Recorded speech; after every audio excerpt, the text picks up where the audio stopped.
Bueno, buenos días. Vamos a empezar con la clase del día de hoy, en la cual la doctora Nayeli Ortega nos va a hablar sobre la fisiopatología de las espondiloartritis. Bueno, empezando, vamos a hablar de la fisiopatología y pues como a grosso modo y como a manera de entenderlo, pues más fácil, hay que recordar que en la espondilitis anquilosante es una disregulación, por así decirlo, de la formación y de la absorción del hueso. Esta absorción y esta formación del hueso pues se da por una predisposición genética que al final nos va a alterar vías como el eje de la ILE23 y la ILE17 y también lo va a dar el medio ambiente. Estos dos componentes nos van a dar prácticamente esto que les comentaba del resultado que nosotros vemos clínicamente, que son las erosiones y que es la formación de sindesmofitos. Esa es como la manera más práctica de entender qué es lo que pasa en la espondilitis anquilosante. Con respecto a la genética, pues tenemos que en 1972 por primera vez se vio la asociación de lo que es el HLB27 con las espondiloartritis y pues de ahí en adelante se vieron que existían varios polimorfismos del HLA, algunos que conferían riesgo, algunos que confieren protección. Dentro de los más importantes se los puse en la parte de arriba en azul, el 27, el 1302, el 4001, 4002, 4701, 5101, que se han asociado con mayor riesgo de espondilitis anquilosante, mientras que los protectores son el 0702 y 5701. Otro evento importante dentro de determinar qué es lo que pasa en la fisiopatología de las espondilitis anquilosantes es el descubrimiento y la asociación que tienen las aminopeptidasas en la alteración genética de la presentación de antígenos y con ello el desprendimiento de toda esta cascada de ILE23 y ILE17 que vamos a ver más adelante. Eso fue gracias también a los estudios WIWAS y pues también en esa fecha de los 2000 se descubrió que no solamente las alteraciones genéticas en el HLA son las únicas responsables de la fisiopatología de las espondilitis, sino que hay alteraciones genéticas no correspondientes a ellas que también las vamos a ver más adelante. Aquí nada más, pues estos son todos los polimorfismos que pueden haber. De hecho, hay más de estos. Se han ido descubriendo pues poco a poco gracias a este tipo de programas del WIWAS. Y pues bueno, vamos a hablar un poquito de la alteración genética del HLA-B27, que básicamente son tres alteraciones que nosotros vamos a ver, que es el mal plegamiento del HLA-B27, la formación de monómeros y dímeros mal plegados y las interacciones con linfocitos TCD28, que es lo que antes, bueno, más bien que es lo que se conoce como la presentación de péptidos artritogénicos, que pues son básicamente la presentación de autopéptidos y que estos desencadenan una respuesta de tipo TCD8. Al final, pues esta, como bien platicamos antes de que entraran ustedes con Pablo, pues esta teoría está como pues más para allá que para acá porque pues no se ha demostrado que la activación de CD28 realmente tenga una contribución a la fisiopatología y finalmente a los resultados clínicos que nosotros vemos en el paciente, que finalmente son las erosiones y la formación de sindesmofitos. De Y sin CD8, embargo, no de ajá, ¿qué CD28. dije? Perdón. CD28. Sí. Ajá, perdón, CD8. Y finalmente, como vamos a ver, el mal plegamiento y la formación de dímeros, pues sí está como más relacionada. Ahora les voy a hablar un poquito de la formación anómala de los hemodímeros. Básicamente, esta formación mencionan que se forman durante el reciclaje endosómico de los complejos de la superficie celular.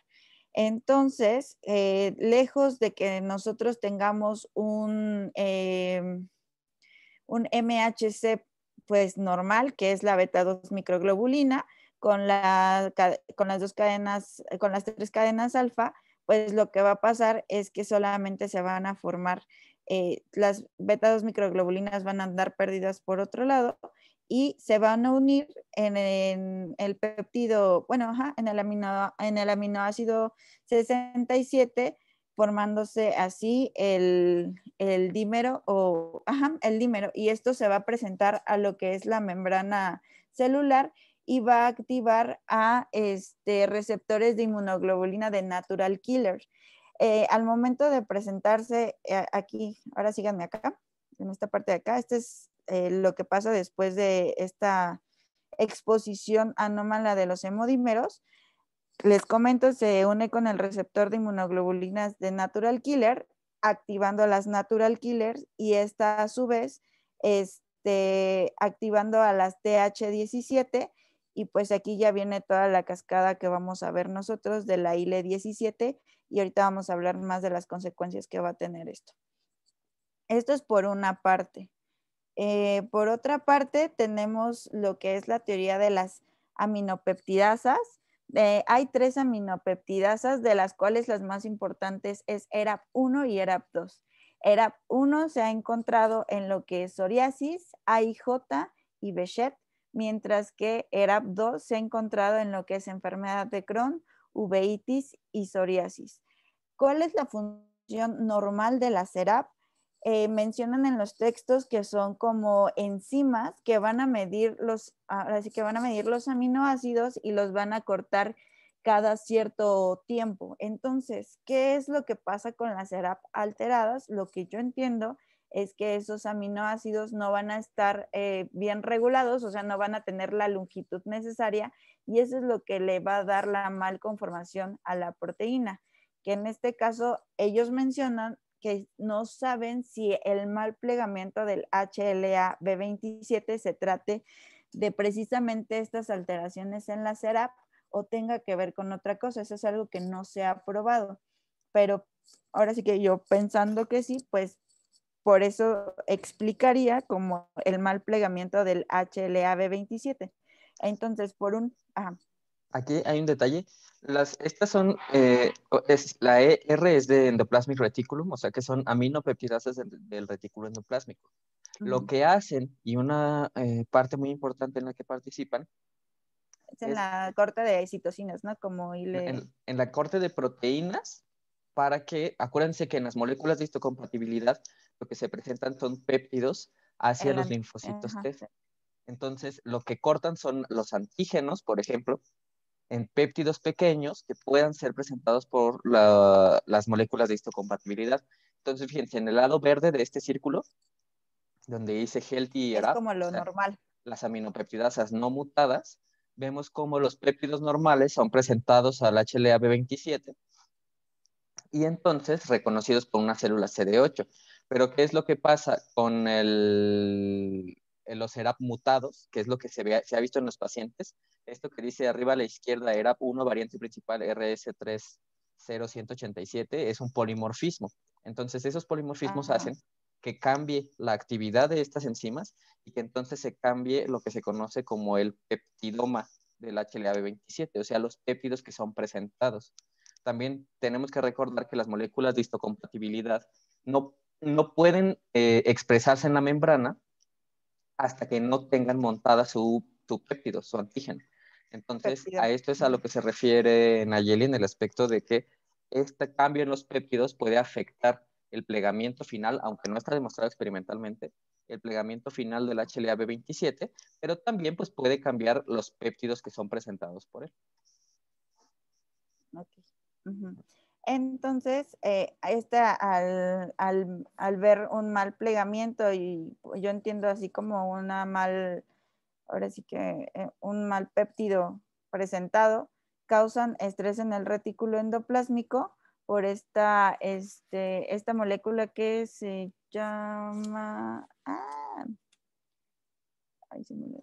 proteína de respuesta desplegada. Bueno, sí lo encontré la traducción. Eso es aparte porque no se ha demostrado directamente esto de que el ERAP haga que se malpliegue el HLA-B27. Lo que sí es, si te regresas a la diapositiva donde pusiste lo de los homodímeros, aquí. Las moléculas de HLA son proteínas y al igual que todas las otras proteínas están hechas de aminoácidos. Entonces, el HLA-B27 ha sido siempre un enigma el por qué es patogénico, ¿no? Y por qué es patogénico solo en algunos pacientes. Porque mientras que como el 90% de los pacientes con espóndilo tienen positividad para el HLA-B27, de la población en general, solo el 5% de los que son positivos para HLA-B27 tienen espondilitis. Entonces, no siempre es patogénico. Y lo que se ha visto es que en particular el alelo de riesgo, que es el HLA-B27.05, tiene esa C67, es una cisteína, o sea, un aminoácido de cisteína, que está en la posición 67 Es exacto, de de las la cadenas alfa. PAOMI. Ajá. Entonces, ese C67 hace que se hagan puentes disulfuro entre dos moléculas, eso por una parte. Y por otra, en general, la molécula del HLA-B27.05 tiende a plegarse de forma incorrecta. ¿Qué significa plegarse? Pues que acuérdense las formas bidimensionales y tridimensionales de las proteínas. Bidimensional sería una forma lineal y tridimensional pues es cuando ya están en alfa hélices o en tiras beta. Eso es lo que se hace de forma inadecuada en estos HLAs B27. Entonces pone la siguiente, por favor. Cuando hay proteínas mal plegadas, lo que pasa es que se acumulan en el retículo endoplásmico. Y al acumularse en el retículo endoplásmico activan una respuesta, que es esta, En UPR. estrés, ¿no? UPR es Unfolded Ah, ok, Protein ok. Response, o sea, respuesta a las proteínas no plegadas. Eso en los modelos animales se evidenció como estrés del retículo endoplásmico y en los modelos de animales transgénicos para HLA-27 se asoció con una mayor producción de IL-23. De IG-20. Ujú. Ok. Y bueno, entonces por un lado tenemos este mal plegamiento que condiciona el estrés al retículo endoplásmico, por otro lado los hemodímeros que condicionan una activación de natural killers y después una diferenciación, ahorita lo vamos a ver cómo, de las células T hacia un fenotipo TH17 que finalmente nos va a secretar IL-17 y IL-22. Y bueno, también otra parte que se me hizo importante dentro de todo este esquema es lo que mencionamos al principio, que no solamente la predisposición genética es la que nos va a dar todo, ahora sí que todas estas consecuencias. Entonces, en esta parte yo entendí que ahora sí que hay antígenos virales o antígenos bacterianos que nos van a condicionar precisamente que exista este cambio de polimorfismos, o bueno, es una teoría pues, que exista el cambio en los polimorfismos de la CERAP y que condicionen esta situación pues patológica o esta situación mutante. Eso difícilmente bueno, los virus tal vez, pero una bacteria difícilmente va a cambiar un polimorfismo, porque un polimorfismo es un cambio en el ADN, Genético. Ajá. una mutación que ya traes. Entonces, los virus, te digo tal vez porque eso sí introducen su genoma al ADN del huésped, ¿no? Pero en Ajá. realidad en espondilitis no se ha visto tanta relación con los virus, sino con las bacterias. Hay mucha evidencia publicada, por ejemplo, por el doctor Burgos y por el grupo de nosotros de ciencias biológicas, en la cual a los pacientes se relaciona la fisiopatología de su enfermedad con el reconocimiento de enterobacterias, ¿sí? El doctor César Ajá. Pacheco, por ejemplo, demostró que hay macrófagos con DNA bacteriano en el líquido sinovial. En nuestro grupo se demostró que hay respuesta a proteínas de choque térmico de Klebsiella en los pacientes con espondilitis, etcétera, ¿no? Entonces, lo que se cree, esto que está aquí es en realidad teoría porque no ha sido demostrado, pero lo que se cree es que las bacterias de alguna forma también pueden activar a la respuesta inmune y eso se va aumentando junto con las modificaciones del HLA-B27. Otro detalle ahí es que son homodímeros del HLA-B27, porque normalmente es un heterodímero, o sea, la Uh-huh. cadena alfa con sus tres dominios, alfa 1, alfa 2 y alfa 3, y la beta 2 microglobulina. Al ser dos diferentes moléculas es heterodímero. En este caso se juntan Uh-huh. dos cadenas alfa, entonces es homodímero, ¿vale? Y pues, pueden ser mono o pueden ser dímeros, ¿no? No, no. Ah, bueno, hay cadenas libres Ajá, sí. de la cadena ligera que dicen que es la beta 2 microglobulina. Beta 2 microglobulina. Uh-huh. Esa puede estar libre en la membrana también. Ok. Y bueno, aquí sería esto. Y este nada más es una tabla en donde les comentaba que en realidad hay otros, otras mutaciones, sí, bueno, otras alteraciones genéticas que no se relacionan con el HLA. Y pues en este estudio demostraron que algunas de estas pues sí tenían un riesgo que contribuye a justamente a que pase esto. Y bueno, la IL-23 se relaciona más con las alteraciones en CRAD9, la IL-12B y PTGR4. Son genes diferentes porque la interleucina 23, donde tiene el polimorfismo, si ustedes ven en la segunda línea de la tabla, es el receptor de interleucina 23. Y ahorita Entonces, Ajá. Los otros es CART, a ver, regresale ahí. Esta no es CRAD, es CART9, es otro gen, que es forma parte de los receptores tipo NOT. ¿Se acuerdan que los vimos cuando vimos inmunidad innata? Que CART9 forma parte de NOT2 y hay polimorfismos ahí. El IL-12, pues es la interleucina 12 que participa activando linfocitos TH1 y PTGR4 es un receptor para... De IL-17, ¿no? No. Prostaglandina E4. Entonces, los polimorfismos en estos genes son los que representan la asociación genética, aunque fíjense, el odds ratio, o sea, la razón de momios, la proporción de qué tanto riesgo genera cada una de las mutaciones, el locus B del HLA-B27 genera 90%, ¿sí? Los Entonces, otros es muy son alto menores, con muchísimo. comparación al otro. Claro, interleucina 23 es 1.9, ERAP1 es 1.3, entonces es así, ¿sí? O sea, no es que los polimorfismos de IL-23 incluyan a los de CARD, IL-12 y PTG, sino que son diferentes genes. Ajá, que pueden estar alterados, pero en el eje de la IL-23, ¿no? En general, pues. No necesariamente, son genes aparte. En algún momento, por ejemplo, la IL-12 y la IL-23 tienen algo que ver, o el CARD9, pero no necesariamente. Ok. Y bueno, en otro artículo encontré que justamente estas alteraciones a otro nivel que no son precisamente el HLA, pues también tenían que ver con alteraciones a nivel del eje de la IL-17, que las vamos a ver más adelante. Bueno, en realidad en este dibujo, pues aquí ya va más allá del HLA. Entonces, las alteraciones que nosotros veíamos es a nivel del receptor de IL-23, que este es importante porque al final está en los CD4, que al final estos CD4 van a darse al fenotipo de TH17 para después secretar IL-17. Pero mencionan, o bueno, es una teoría que al estar alterado, ahora sí que lo que veíamos anteriormente de la alteración genética, este receptor también va a estar alterado y con ello puede traer una mayor producción de lo que es IL-23 y con ello también a su vez, pues obviamente una mayor producción de IL-17. Otra alteración que se ha visto es la alteración en este gen y pues que también está relacionado con mayor producción de IL-23 e IL-17. Aquí vemos también el que veíamos anteriormente de la interleucina 12B.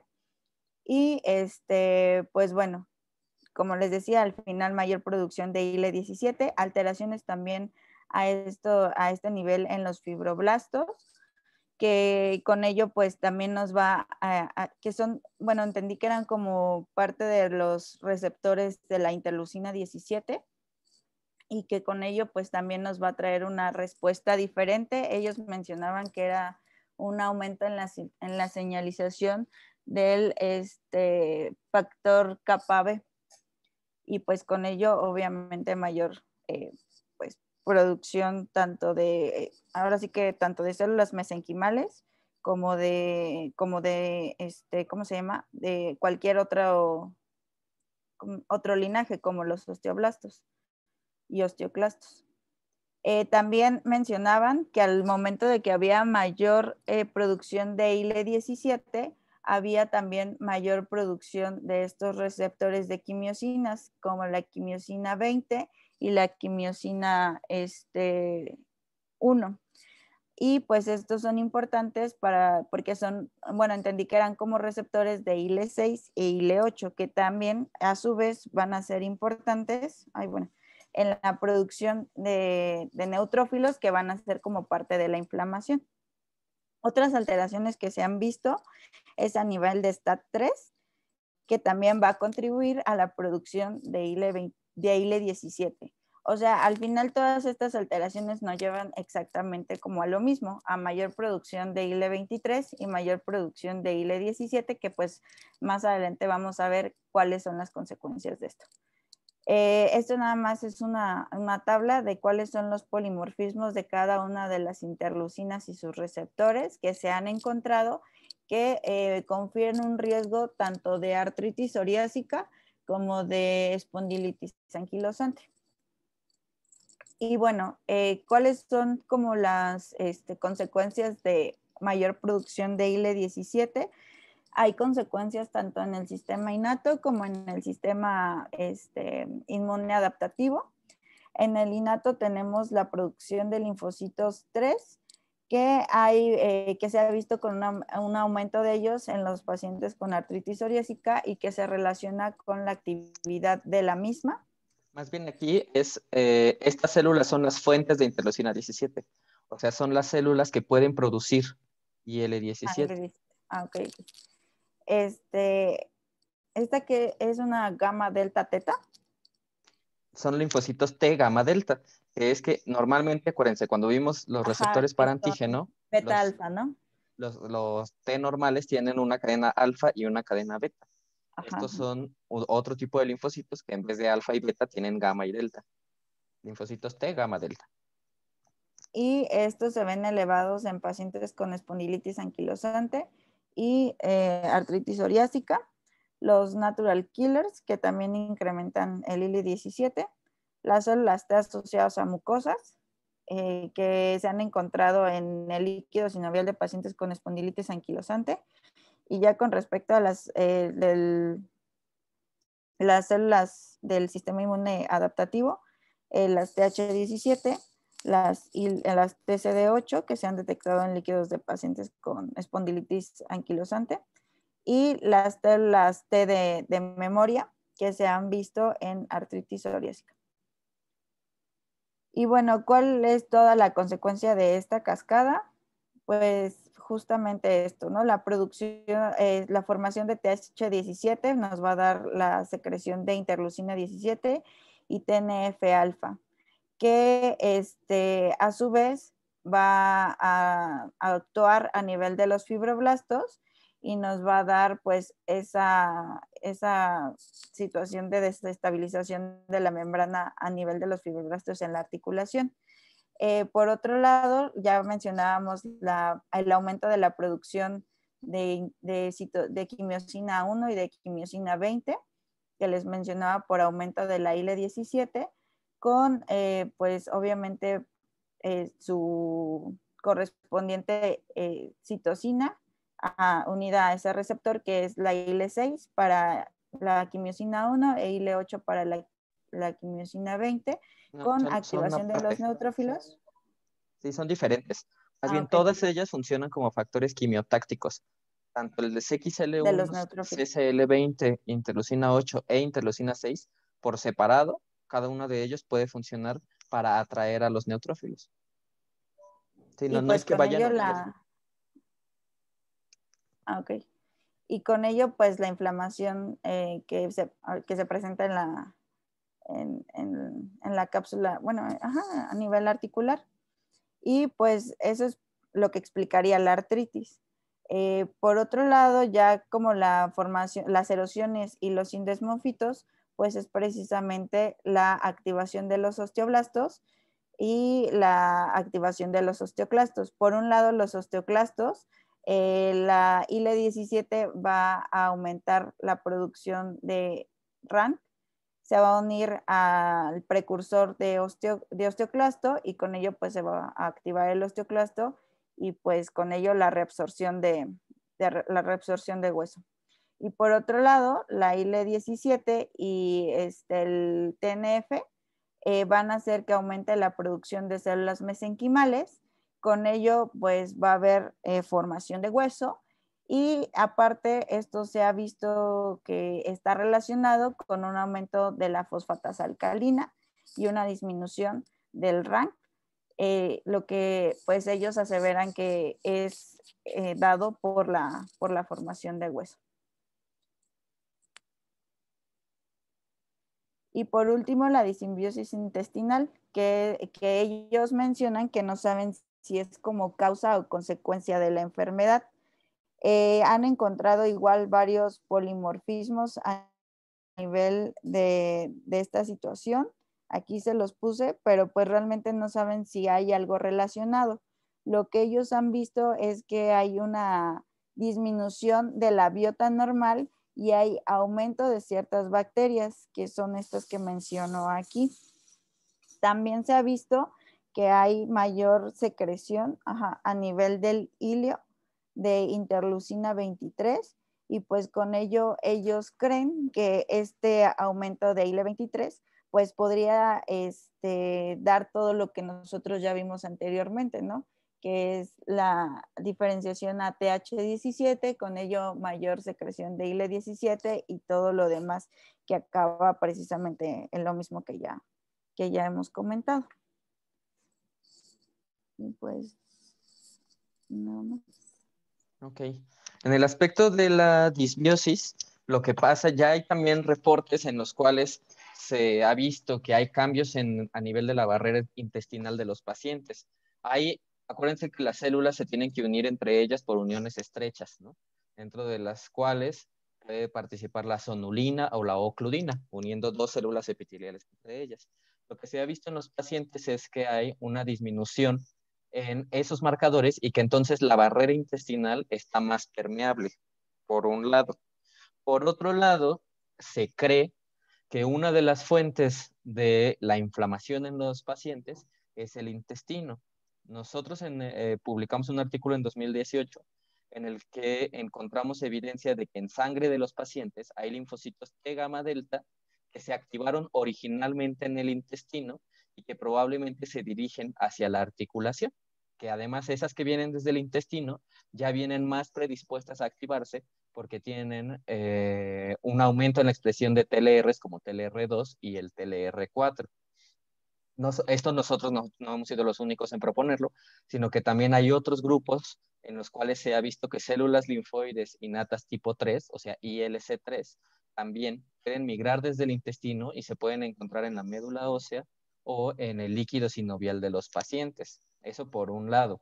Por otro lado, el estrés mecánico, que está aquí ilustrado a la derecha, resulta súper importante para las espondiloartritis, porque se ha visto que en modelos animales, cuando se quita el estrés mecánico, o sea, cuando se les impide pisar con unas patas a los ratones, se disminuye la severidad de la artritis. Y esto no solamente está ahí, ustedes lo podrán ver en la clínica también. Muchos de los pacientes, al menos cuando son niños, refieren su primer episodio de crisis de espondiloartritis, un derrame articular o algo así, después de jugar un torneo de algún deporte o después de haber tenido mucho estrés mecánico. Entonces, eso en realidad es lo que ahorita está más en estudio, el efecto del estrés mecánico como tal en las articulaciones sobre la inflamación, porque lo que se cree es que este estrés mecánico puede generar microtraumas y que en esos microtraumas se pueden generar fragmentos de la matriz extracelular.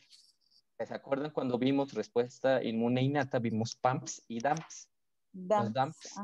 Los DAMPs son patrones moleculares asociados a daño que se pueden generar, por ejemplo, con la degradación de la matriz extracelular.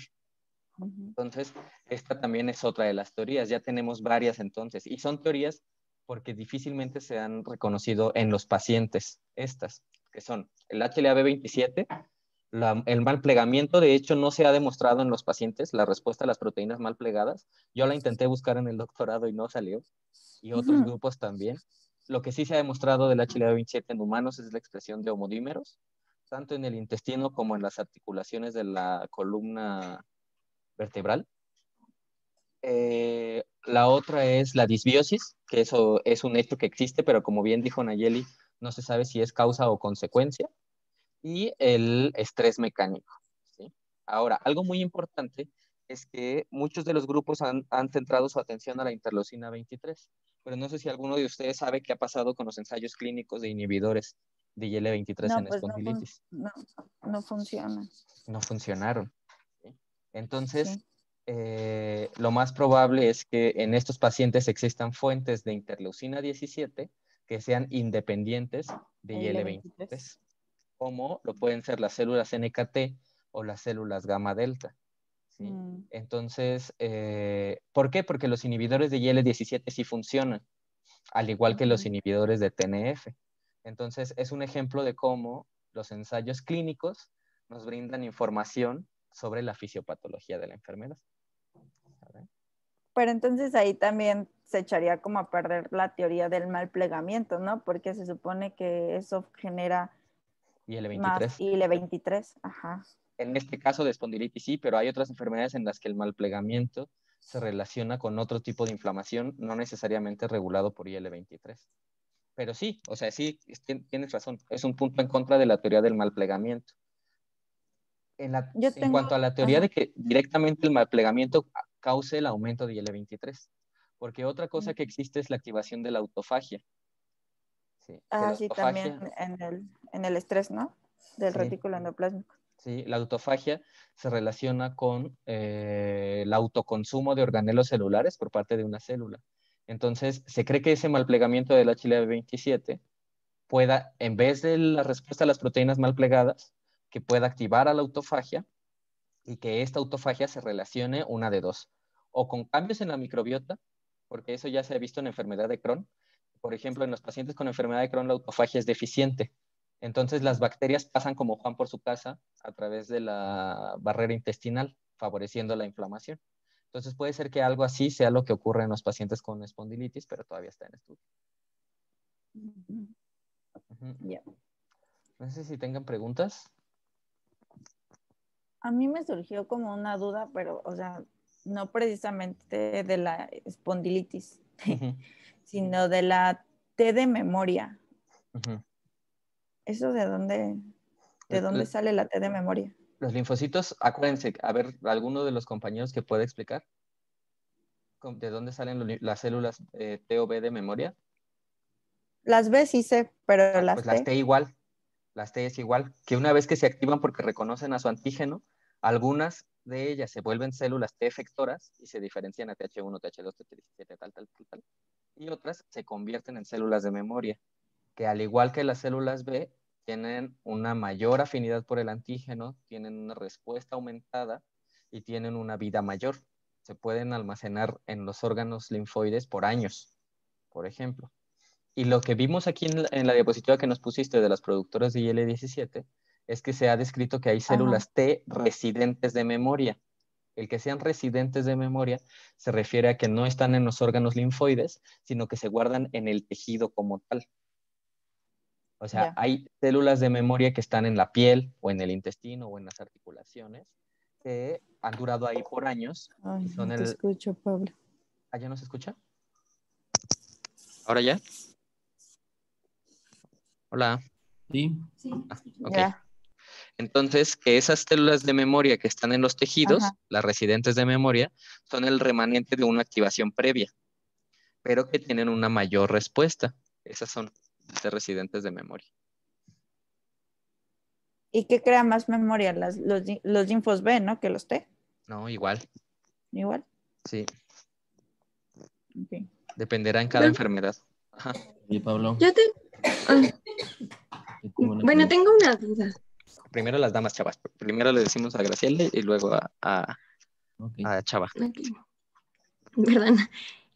También vi que una de las respondedoras a interleucina 23 podían ser los CD4 y CD8 negativos, pero no he visto más sobre esas células. Entonces quisiera saber si hay algo. Esas son unas células que salieron en un artículo de Nature en 2012 que se llaman células de Sherlock, porque el artículo lo publicó Sherlock, en el que demostraron simplemente poniendo mucha interleucina 23 a los ratones, porque lo que les pusieron fueron minicírculos de DNA, se generaba espondilitis, sin tener HLA-B27 ni nada, sino que solo con tener muchísima IL-23. De ahí surgió el que todo mundo buscara la IL-23 como la responsable de los pacientes con espondilitis. En ese estudio lo que vieron es que en la entesis, que es otro sitio, es el sitio más importante para la espondilitis, hay células T que son negativas para CD8 y negativas para CD4 que responden a IL-23. Entonces, en ese artículo las propusieron como las más importantes. Sin embargo, esas no se han encontrado en humanos. Ok, muchas gracias. Sí. Ahora sí, Chava, ¿qué pasó? Pues ya me ganó. Justo esa pregunta de las negativas CD4, CD8, que se Sí, encontraban en las entecitis, sobre todo, ¿no? Y que en la entesis de los ratones. Y fue en la entesis de los ratones, porque en humanos no se han encontrado. O sea, hay artículos de revisión incluso de gente que está buscando a estas en humanos y que dicen que son, unos dicen que son las NKT, otros dicen que son las células MATE, otros dicen que son las gamma delta, pero la verdad es que no se han encontrado. Y bueno, aquí ya se vio que los ratones son en este aspecto diferentes a los humanos, porque en los ratones sí, mucha IL-23 ya les causa espondilitis, pero en los humanos el inhibidor no funcionó, entonces es diferente la vía. y no hay manera de que estas ahí se diferencien a partir de ahí a CD4 y después a TH17.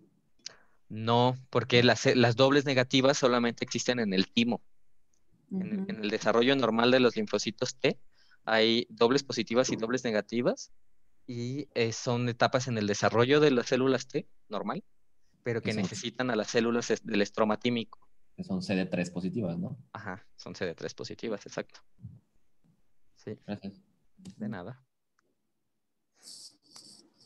¿Alguien más, chicos? Sofi. Hola Pablo. Hola.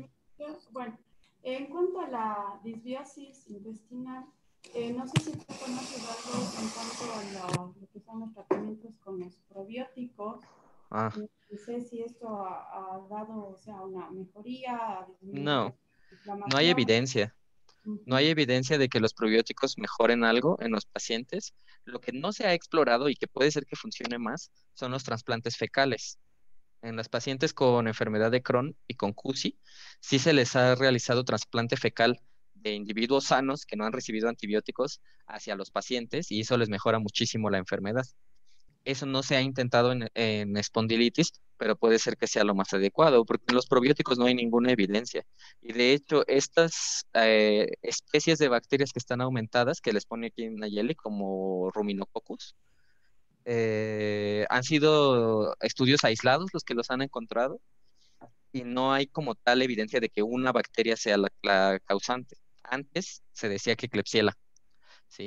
Porque había unos hermanos, doctores Ebringer en Estados Unidos, que juraban que la Klebsiella era la causa de la espondilitis, pero pues eso no ha dado más allá de evidencia de que pueden favorecer la inflamación, la presencia de Klebsielas.